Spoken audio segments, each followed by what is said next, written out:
What's up, everybody? You're listening to the Brazos Sports Preps Cast. I'm Alex Miller from the Eagle, joined by Abigail Ochoa.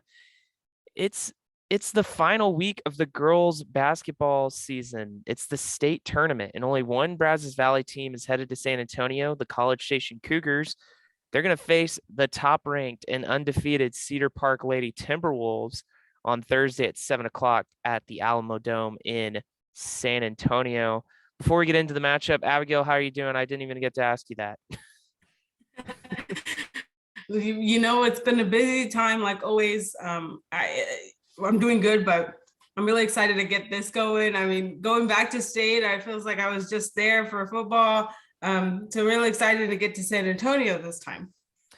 Yeah, kind of continuing a little bit of the year of the Cougars so far. When Yeah. you think about it, with volleyball, basketball, and football. Abigail, you've been covering the Lady Cougars run to the state tournament all throughout the playoffs. They've had to beat some pretty good teams along the way to get there. What do you feel like's really been the X factor in this run for College Station? They're just so not only have they been here before, they're a young team. When you kind of look at if you're just looking at the roster, you see a lot of sophomores, a couple of freshmen, and then you see a lot of juniors, and I think they have 3 seniors this year. So it looks relatively young when you look at the roster itself, but these girls have a lot of experience. Jada McMillan, Aaliyah Collins have been starters since they were freshmen. Now they're juniors, or Collins is a senior, McMillan's a junior. And then you got Jaden Davenport, who's part of their regional final round last year. Just so many girls on that team have a lot of experience, even though the roster makes it look like it's a pretty young team. And then you mentioned they have to obviously beat a few ranked teams to get to this point. Beat number 13 Manville, and then number 6 Hendrickson, and Pflugerville, I believe, was also ranked when they played them in the area round, if I'm not mistaken. I can't remember what they were ranked there, but they've had to beat a few here the last few games, and the games have been coming down to the fourth quarter, the last few minutes there. But I think if you're actually watching the game, College Station has so much composure in those final moments. You're not too worried about what's going to happen. You just feel like they do so well in those moments where, everybody's stressing out. The game's really going fast. Coaches are yelling. Everybody is kind of on their feet, but I think their composure, their experience, they've been here before. I think all of that comes together, and then they have the talent to do it too. So I think all of that has helped them throughout this run here. Second time in 3 seasons that College Station's made it to the state tournament. The Lady Cougars went to the state semifinals back in 2020. Puff Collins, Jaden McMillan, they were both starters on that team that were in the semifinals a couple years ago. How much has having Puff Collins return this second half of the season really helped? And what is Jaden McMillan? I mean, you wrote a profile on her this week. How do those two in particular really form a core for that College Station team? I mean, they're huge. Not only, like I mentioned, obviously they have the experience, they've been here before. So they're used to those, high pressure situations. They know that they can beat these ranked teams, even though they're the underdog most of the time. But then they also have the skill to do it as well. I mean, Puff coming back, she came back in the middle of the season, just in time for that last district run there. She's so huge for them. She's just able to attack the paint. She's so good at creating plays for them. And, I talked with Coach Doles yesterday, and I said, sometimes it feels like the game is going to depend on how the other team guards Jaden McMillan. And she said, well, it does. And it's funny because normally one player doesn't have that much control, I guess, of how the game is going to go, but she really does. And I think having Collins there, someone who she can push out to, having a Davenport who can come off the boards and get that rebound to create more opportunities. I think that really helps. So, sometimes they double team McMillan and she has nowhere to go. So she's forced to kind of go to those other players. Taylor Montgomery has been really good for them. She's a sophomore. She's been dominating, and then Collins and Davenport and all those girls. But if they let McMillan if they give her room a little bit, she's able to do some amazing things. So it always kind of depends on how they guard her. But I think those two especially, they're just big proponents of the game. And I think McMillan told me, it's funny, they were part of that state team when McMillan was a freshman. And she said, it's just crazy to see how like things have changed. I didn't have a dominant role in that team. No fault of her own, just they had Rebecca Haley, they had Mia Rivers, they had Nate Johnson, who were really part of that team. And this time around, she's a team captain, she's the leading scorer. I mean, she has such a big role there. And I think Collins works really well. They work really well together to kind of complement that offense. We mentioned already College Station, they're facing Cedar Park in the state semifinals. This isn't the first time these two schools have played each other this season, though. Cedar Park, of course, they beat College Station pretty handedly, 66-26 in non-district play back in November. Certainly a different College Station team than it was at the beginning of the season, but Cedar Park, undefeated, unbeaten, top ranked. I mean, they are considered one of the top dogs for a reason. And just kind of doing some research on Cedar Park, what really makes this Lady Timberwolves team so talented? Well, I mean, Coach Jones, if you ask her, she says it's their post players, depending on how they get the ball, how they run it, but they run their defense very well, she said. So I think those are big proponents. But I think when you look at overall the history of these two teams, College Station, they're not shying away from the fact that they did lose pretty badly in November, but they also don't shy away from the fact that they're not the same team that they were in November. And I think that's pretty fair of them to say. Obviously, they get Collins back, and they look so much.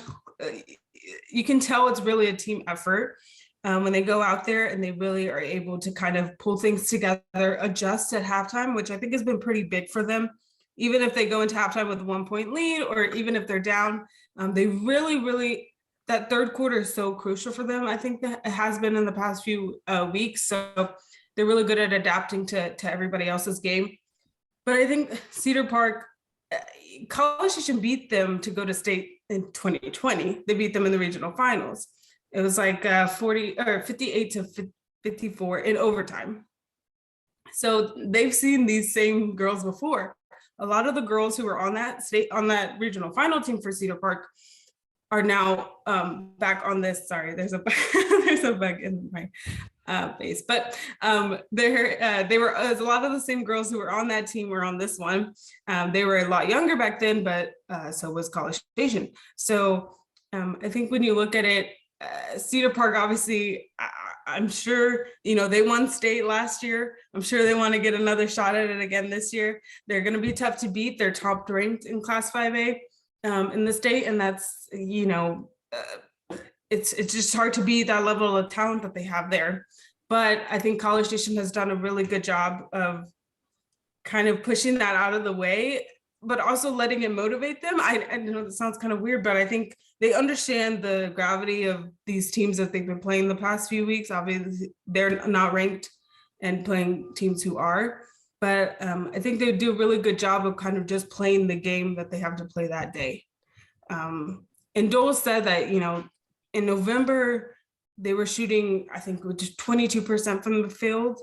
Now they're averaging about 45 to 50%. I mean, it's literally a completely new team than they were back then. And I think they realize that, but they also understand how Cedar Park is they have really good players. They've won state before. It's really hard to go against that as well. So I think Cedar Park's going to bring it, but I think College Station has a little bit more to bring as well this time. College Station, they're going to face Cedar Park Thursday at 7 o'clock at the Alamo Dome. Like we said, Abigail's going to be there, so be sure to follow her on Twitter and check theeagle.com for all of our coverage from the game and live updates from that night. The winner of Thursday's game, they're going to face the winner of Amarillo High School and Frisco Memorial in the state championship game. That's going to be Saturday at 3 o'clock. So yes.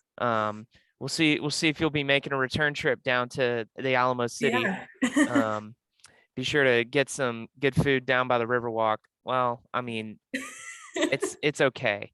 Um, It's okay. It's okay. It's if you usually need busy, right? if you need good taco recommendations, please message me or email me. I have them from my summer Okay. living in San Antonio. So Oh, that's true. That's true. I was there, and it's a great Can't go place wrong for with tacos. tacos. Yeah. Anyway, moving along onto the boys' side. There's no local teams left in the boys' playoffs, but there's guaranteed to be at least two area teams playing in the regional tournament this weekend. Mumford, they're facing Hearn in a 2A regional Mhm. playoff game Tuesday night at Bryan High. And Calvert, they're playing North Zolch in a 1A regional playoff over in Leon Tuesday night. The 2A regional tournament is going to be in San Marcos Friday and Saturday. The 1A regional tournament is going to be at Del Val High School, which is just outside of Austin. Two other Brazos Valley teams left in the playoffs on the boys' side, Franklin and Milano. Franklin, they're playing number 10 at Little River Academy on Tuesday over in West, up north of Waco. Academy, they knocked out Franklin in the third round last season, so the Lions trying to get a little bit of revenge there. Yeah. The 3A regional tournament will be at Midway High School in Waco this weekend. And Milano, they're facing Flatonia on Tuesday in Giddings. This is going to be a tough battle for the Eagles. Flatonia, they're number 7 in Mhm. the 2A rankings. Well, Abigail, I think that just about covers it. Any final thoughts, things you're looking forward to on Thursday? Yeah, I think College Station has done a lot to get here. They know that they're the underdog coming into this. Even if you do beat Cedar Park on Thursday, you go into, like you said, Amarillo or Frisco. What was, sorry, I can't remember the other one. Frisco Memorial. Frisco Memorial. There's a lot of Frisco There schools, are a but lot of Frisco schools. even if you get past Cedar Park, then you have to face one of those two teams who are also ranked, who are also really good. But I think it's going to be really exciting to see how College Station kind of handles not only seeing Cedar Park again, the third time in 3 years, or the third time in 3 years. But also how they handle the environment. I'm sure there's going to be a lot of Cougars there on Thursday. They always bring really good fans with them. But it'll just be really interesting. Coach Joel said that she doesn't think it's going to be where they come out and they're just kind of dominating the game.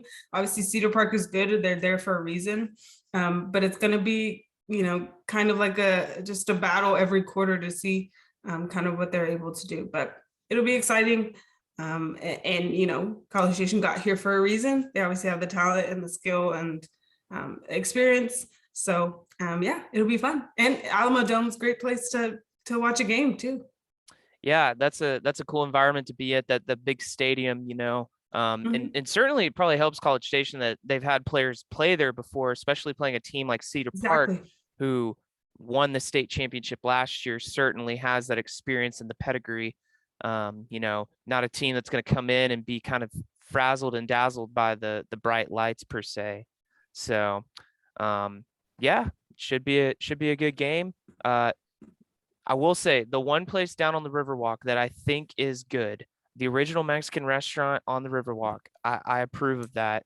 And if you have the chance, go to Taqueria Data Point. It is the best taqueria that I have found in San Antonio. So can't go wrong there. But yeah, that's all we got for today. So thanks for tuning in to another episode of the Brazos Sports Preps Cast. Be sure to follow Abigail on Thursday for all of her live coverage and all of our game coverage afterward on theeagle.com. We'll see you next time.